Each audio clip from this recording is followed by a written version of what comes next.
नमस्कार दोस्तों, कैसे हो आप सब। आई होप कि आप सब बहुत ही अच्छे होंगे। दोस्तों आप सबकी पढ़ाई दोस्तों बहुत ही अच्छे से चल रही होगी। इसी पढ़ाई को चार चांद लगाने के लिए एक और नई क्लास के साथ आप सबके सामने हाजिर हैं। दोस्तों मैंने पिछली क्लास के अंदर बताया था कि यदि आप लोगों को कोई टॉपिक समझ में नहीं आता है, पढ़ने में दिक्कत हो रही है, तो आप कमेंट सेक्शन के अंदर कमेंट कर सकते हो और मैं उस कमेंट को पढ़ के आप लोगों के लिए क्लास लेके आऊँगा, यदि आप लोगों के लिए वो क्लास अवेलेबल है। ठीक है, तो उसी कमेंट को दोस्तों मद्देनजर रखते हुए बहुत सारे बच्चों ने कमेंट किया, तो मैंने कमेंट पढ़े तो दोस्तों बहुत सारे बच्चों के कमेंट आ रहे थे कि सर लोक देवी देवता जब हम पढ़ते हैं तो उसके अंदर एक देवता ऐसे है जो कि हमें समझ में नहीं आते, और ऐसा कहीं ऐसी पुस्तक है दोस्तों, कई पुस्तकों में तो दे ही नहीं रखा है। तो ये वाला जो टॉपिक है आप लोगों के लिए बहुत ही अच्छा है और एग्जाम की दृष्टि से भी बहुत अच्छा है, आप लोगों के प्रश्न आ सकते हैं। तो ये वाला टॉपिक आप लोगों के लिए लेके आ गया हूँ। बहुत सारे बच्चों ने कमेंट किया था कि क्षेत्रपाल जो देवता है, कौन से दोस्तों? क्षेत्रपाल, नाम तो सुना ही होगा दोस्तों, क्षेत्रपाल। तो ये वाला जो है दोस्तों किसी के समझ में नहीं आ रहा था और बहुत सारे बच्चों ने कमेंट भी किए। आज अपन पढ़ने वाले हैं क्षेत्रपाल के बारे में। क्षेत्रपाल कौन से देवता हैं, कहाँ पूजे जाते हैं, इनकी पूजा कैसे की जाती है दोस्तों, इनको किन किन नामों से जाना जाता है, कहाँ मेला भरता वगैरह वगैरह बात करेंगे दोस्तों। सारा का जितना भी है सब बात करेंगे दोस्तों। उससे पहले क्लास को अपने दोस्तों के साथ शेयर करो। यदि आप लोग नए हैं तो चैनल को सब्सक्राइब करो, बेल आइकन कॉल पर प्रेस कर देना ताकि जैसे कोई क्लास आते हैं नोटिफिकेशन आप सबको मिल जाए। तो चलिए शुरू करते हैं। देखो दोस्तों, तो क्षेत्रपाल जी, दोस्तों क्षेत्रपाल जी का तो नाम आप लोगों ने सुना ही होगा। क्षेत्रपाल जी जो देवता है वो दोस्तों स्थान विशेष के देवता है, ये ध्यान रखना है। और इन्हीं को दोस्तों क्षेत्रपाल को एक और नाम से जाना जाता है, भैरव के नाम से। किसके नाम से दोस्तों जाना जाता है? भैरव के नाम से। भैरव भी दोस्तों दो प्रकार के होते हैं। कौन कौन से होते हैं दोस्तों? दो प्रकार के भैरव होते हैं। कौन कौन से? एक तो दोस्तों काला भैरव और एक दोस्तों गोरा भैरव। ये दो प्रकार के भैरव जो है वो दोस्तों होते हैं। यहां तक आप लोगों को समझ में आया। हम पढ़ रहे हैं दोस्तों क्षेत्रपाल जो कि स्थान विशेष के देवता है और इन्हीं को दोस्तों भैरव के नाम से जाना जाता है। और ये दो प्रकार के होते हैं दोस्तों, काला भैरव और गोरा भैरव। ठीक है, यहां तक समझ में आया दोस्तों। और इनके जो सर्वाधिक मंदिर है दोस्तों, इसकी बात करें जाए, सर्वाधिक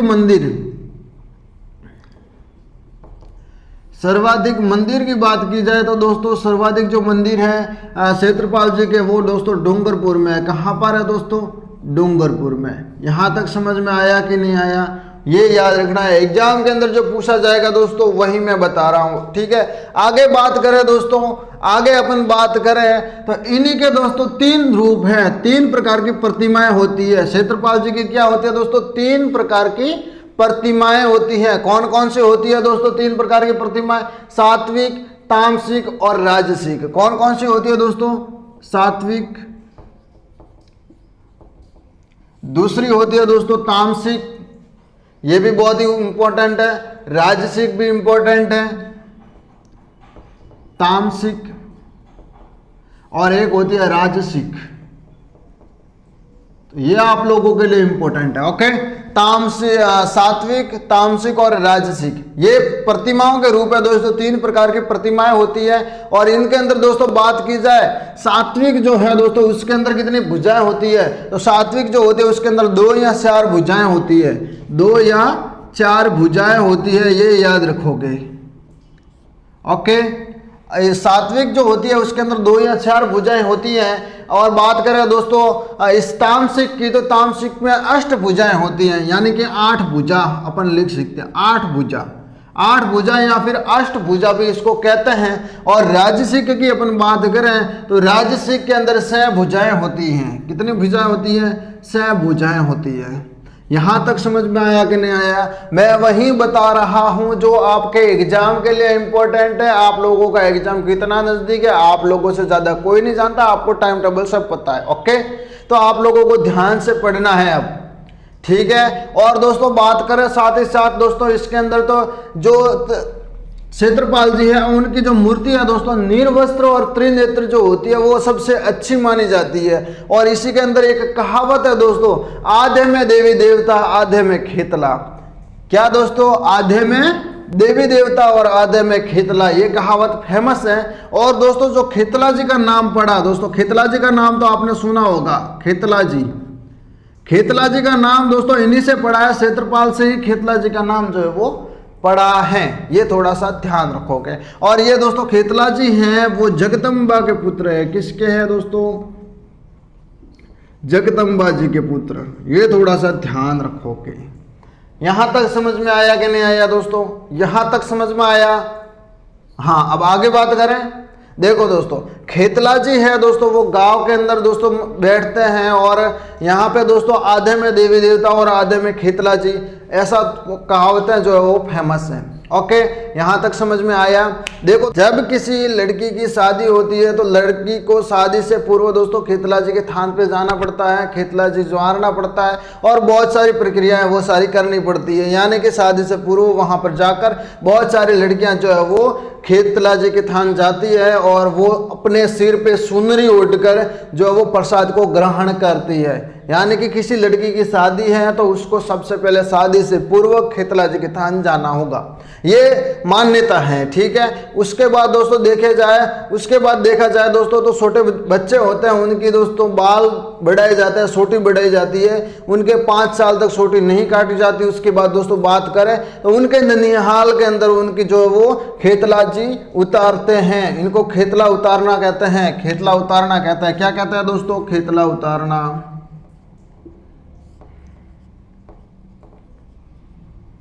खेतला उतारना कहते हैं, ये थोड़ा सा ध्यान रखोगे। ये चीजें भी आप लोगों को ध्यान में होनी चाहिए। समझ में आया कि नहीं आया? आगे बात करें। ठीक है दोस्तों, तो खेतला जी को दोस्तों और भी नामों से जाना जाता है। कौन कौन से नामों से जाना जाता है वो भी मैं बता देता हूं यहाँ पर दोस्तों। सबसे पहले दोस्तों मामा जी, नाम तो सुना होगा दोस्तों, मामा जी, जुजार जी,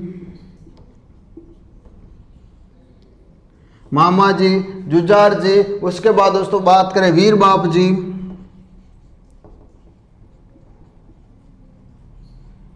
उसके बाद दोस्तों नेक्स्ट बात करें तो सती जी, खवी जी, खवी भी बोल सकते हैं उसको, सती जी।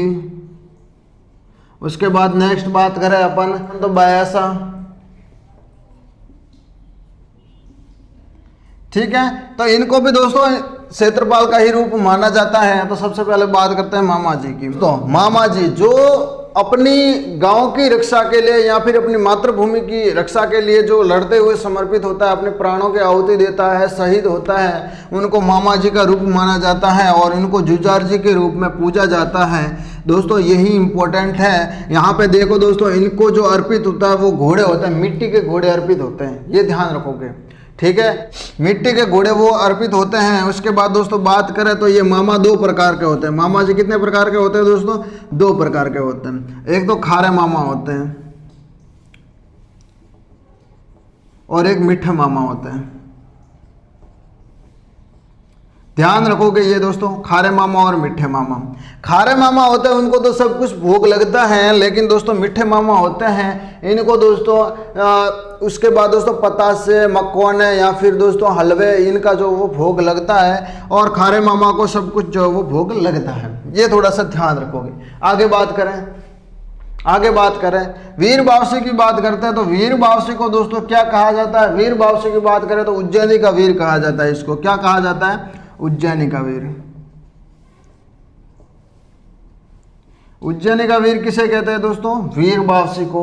और इनको दोस्तों धुपाड़े सड़ते हैं, ये थोड़ा सा ध्यान रखोगे। और खवी की बात करते हैं दोस्तों, तो आप लोगों ने सुना ही होगा, जो भूत प्रेत जो जितने भी होते हैं उनमें सर्वश्रेष्ठ जो माना जाता है वो खवी को माना जाता है। और खवी दिखने में कैसा होता है दोस्तों? जिसका सिर नहीं होता, केवल धड़ दिखता है, उसे ही तो खवी कहते हैं।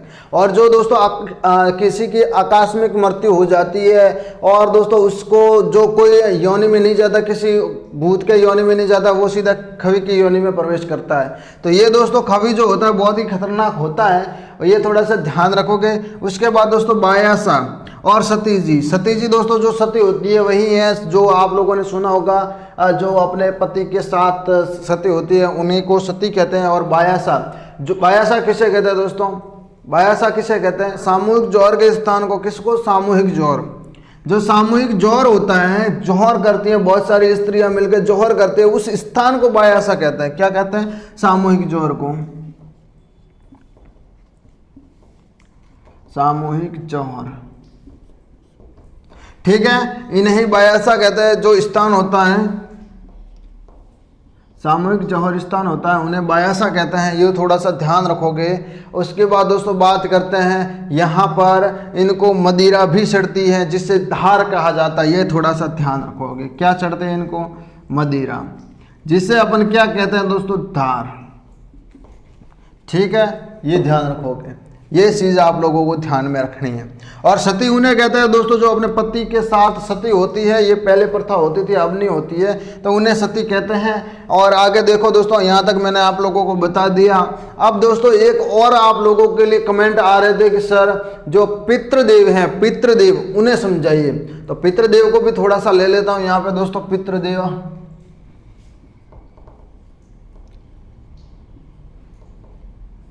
ठीक है दोस्तों, ये आ गया पितृदेव। तो पितृदेव दोस्तों किसे कहते हैं? जो अपने पूर्वज जो होते हैं दोस्तों उनको पितृदेव कहते हैं।